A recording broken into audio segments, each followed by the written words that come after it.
ನಮಸ್ಕಾರ. ಇಂದು ನಾವು ಸರ್ವವಿಘ್ನ ನಿವಾರಕ ಮಹಾಗಣಪತಿಗೆ ಮೀಸಲಾದ ಅಂಗಾರಕ ಸಂಕಷ್ಟ ಚತುರ್ಥಿ ಬಗ್ಗೆ ತಿಳಿಯೋಣ.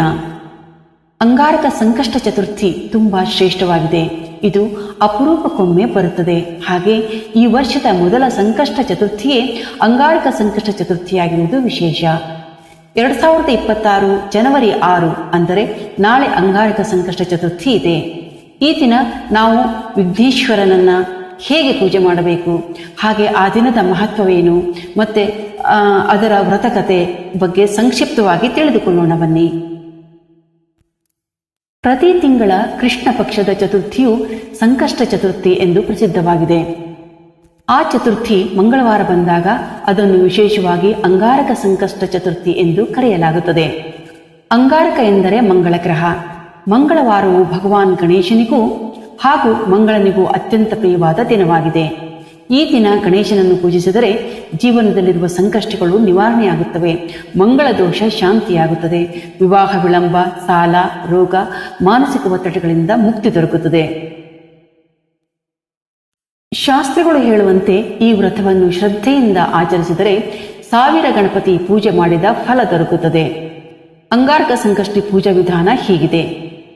ಬೆಳಿಗ್ಗೆ ಬ್ರಾಹ್ಮಿ ಮುಹೂರ್ತದಲ್ಲಿ ಎದ್ದು ಸ್ನಾನ ಮಾಡಿ ಮನಸ್ಸಿನಲ್ಲಿ ಸಂಕಲ್ಪ ಮಾಡಿಕೊಳ್ಳಿ, ನನ್ನ ಜೀವನದ ಎಲ್ಲ ಸಂಕಷ್ಟ ನಿವಾರಣೆಗೆ ಅಂಗಾರಕ ಸಂಕಷ್ಟಿ ವ್ರತವನ್ನು ಆಚರಿಸುತ್ತಿದ್ದೇನೆ ಎಂದು. ಇನ್ನು ಪೂಜಾ ಕ್ರಮ ಹೀಗಿದೆ. ಶ್ರೀ ಗಣೇಶನ ಮೂರ್ತಿ ಅಥವಾ ಚಿತ್ರಪಟವನ್ನಿಟ್ಟು ಕುಂಕುಮ, ಗಂಧ, ಅಕ್ಷತೆ, ಹೂವನ್ನು ಅರ್ಪಿಸಿ ಧೂಪ ದೀಪವನ್ನು ಹಚ್ಚಬೇಕು. ನಂತರ ಮಂತ್ರ ಜಪವನ್ನು ಮಾಡಬೇಕು. ಆ ಮಂತ್ರ ಜಪ ಹೀಗಿದೆ: ಓಂ ಗಂ ಗಣಪತಯೇ ನಮಃ ಎಂದು 108 ಬಾರಿ ಜಪ ಮಾಡುವುದು ಅತ್ಯುತ್ತಮ ಫಲವನ್ನು ನೀಡುತ್ತದೆ. ಚಂದ್ರೋದಯದ ನಂತರ ಚಂದ್ರನಿಗೆ ಅರ್ಘ್ಯ ನೀಡಿ ನಂತರ ಗಣೇಶನಿಗೆ ನೈವೇದ್ಯವನ್ನು ಸಮರ್ಪಿಸಿ ಉಪವಾಸವನ್ನು ಪೂರ್ಣ ಮಾಡಬಹುದು.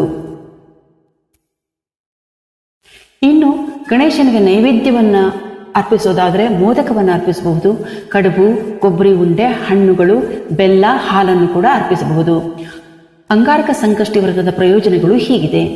ಜೀವನದ ಸಂಕಷ್ಟಗಳು ಕ್ರಮೇಣ ದೂರವಾಗುತ್ತವೆ, ಮಂಗಳ ಗ್ರಹದ ಕೆಟ್ಟ ಪರಿಣಾಮಗಳು ಕಡಿಮೆಯಾಗುತ್ತವೆ, ವಿವಾಹ ವಿಳಂಬ ಸಮಸ್ಯೆ ಪರಿಹಾರವಾಗುತ್ತದೆ, ಉದ್ಯೋಗ ವ್ಯಾಪಾರದಲ್ಲಿ ಪ್ರಗತಿಯಾಗುತ್ತದೆ, ಮನಃಶಾಂತಿ ಮತ್ತು ಆತ್ಮಸ್ಥೈರ್ಯ ದೊರೆಯುತ್ತದೆ.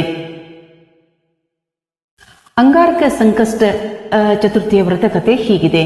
ಪೂರ್ವಕಾಲದಲ್ಲಿ ಒಬ್ಬ ಧರ್ಮಾತ್ಮ ಬ್ರಾಹ್ಮಣನಿದ್ದನು.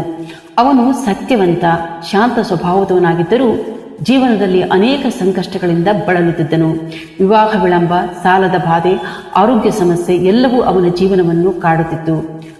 ಒಂದು ದಿನ ಒಬ್ಬ ಸಿದ್ಧ ಮಹಾತ್ಮ ಅವನಿಗೆ ಹೀಗೆ ಹೇಳಿದರು: ನೀನು ಅಂಗಾರಕ ಸಂಕಷ್ಟಿ ಚತುರ್ಥಿ ವ್ರತವನ್ನು ಶ್ರದ್ಧೆಯಿಂದ ಮಾಡು, ಶ್ರೀ ಗಣೇಶ ನಿನ್ನ ಸಂಕಷ್ಟಗಳನ್ನು ನಿವಾರಿಸುತ್ತಾನೆ ಎಂದು. ಬ್ರಾಹ್ಮಣನು ಆ ದಿನದಿಂದಲೇ ನಿಷ್ಠೆಯಿಂದ ವ್ರತವನ್ನು ಆರಂಭಿಸಿದನು. ಉಪವಾಸ, ಪೂಜೆ, ಚಂದ್ರೋದಯ ದರ್ಶನ ಎಲ್ಲವನ್ನು ನಿಯಮಿತವಾಗಿ ಪಾಲಿಸಿದನು.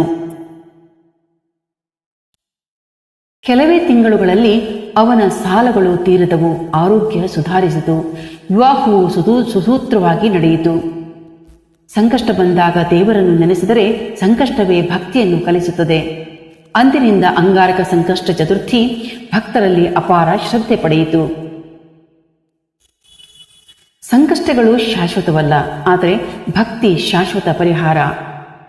ಸಂಕಷ್ಟ ಬಂದಾಗ ಕುಗ್ಗಬಾರದು, ಗಣಪತಿಯನ್ನು ನೆನೆಸಿ ಅವನು ದಾರಿಯನ್ನೇ ಬದಲಾಯಿಸುತ್ತಾನೆ.